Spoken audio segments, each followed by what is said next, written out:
ভাইয়েরা এক এবং ঐক্যবদ্ধ থাকি, এই মুনাফেকরা কোথাও কোনো অস্তিত্ব এবং অস্তিত্ব রাখাও হবে না।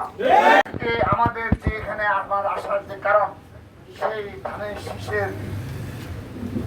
পদপ্রার্থী যিনি এই অত্র এলাকার একজন সজ্জন ব্যক্তিত্ব হিসেবে পরিচিত এবং যিনি পারিবারিক ভাবেও এই জনগণের পাশে সকল দুর্যোগে রক্ষা রাখতে পারে, সকল জনগণের পাশে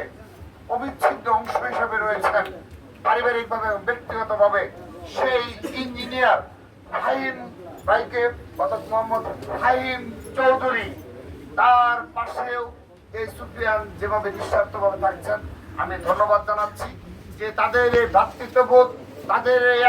একসাথে চলার পথের মাধ্যমে এই বাংলাদেশের এই শেরপুর তথা বৃহত্তর মাইনষের মেসেজ যাবে। মেসেজটি হলো, আমরা যদি ভাইয়েরা এক এবং ঐক্যবদ্ধ থাকি, এই মুনাফেকরা কোথাও কোনো অস্তিত্ব এবং অস্তিত্ব রাখাও হবে না। উপস্থিতি আরো বিশেষ ভাবে উপস্থিত রয়েছেন আমার অত্যন্ত স্নেহের ছোট ভাই